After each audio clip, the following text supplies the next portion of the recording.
வணக்கம்.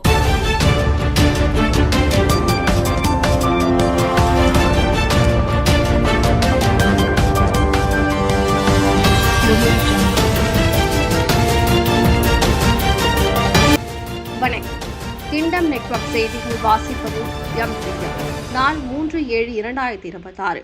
முதலமைச்சர் விஜய் தலைமையிலான தாவேகா கட்சிக்கு மேலும் பல கூட்டணி கட்சிகள் ஆதரவு அளிப்பதாக தகவல்கள் வெளியாகியுள்ளன. தாவேகாவிடம் கூட்டணி கட்சிகள் சென்றது குறித்து திமுக கூட்டணி கட்சிகளின் ஆலோசனைக் கூட்டம் நேற்று நடைபெற்றது. நெல்லையில் தந்தை மற்றும் 5 வயது மகன் ஆகியோர் காரில் வந்த கும்பலால் கொடூரமாக வெட்டி கொலை செய்யப்பட்ட சம்பவம் அதிர்ச்சியை ஏற்படுத்தியுள்ளது.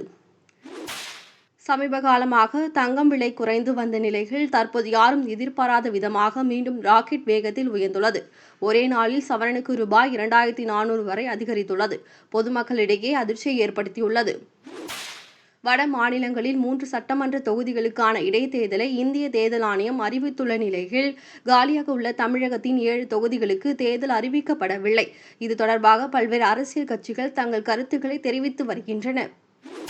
வளைகுடா நாடுகளுக்கு மீண்டும் விமான சேவைகள் விரிவுபடுத்தப்பட்டு வருகின்றன.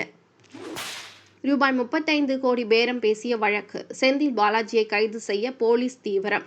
தாவேகா எம்எல்ஏ இளையராஜாவிடம் ரூபாய் 35 கோடி பேரம் பேசப்பட்டுள்ளது. அமோனியா வாயு கசிவு விபத்து.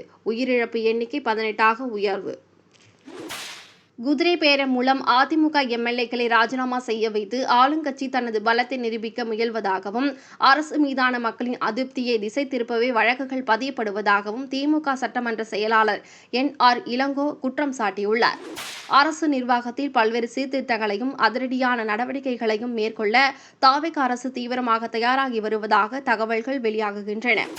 பிரிட்டனில் சில பகுதிகளில் வெப்பநிலை 45 டிகிரி செல்சியஸை தாண்டி பதிவாகியுள்ளது. இந்த கடுமையான வெப்பத்தால் சாலைகள் உருகி வருவதாகவும் பொதுமக்களின் இயல்பு வாழ்க்கை பெரிதும் பாதிக்கப்பட்டுள்ளதாகவும் தகவல்கள் தெரிவிக்கின்றன.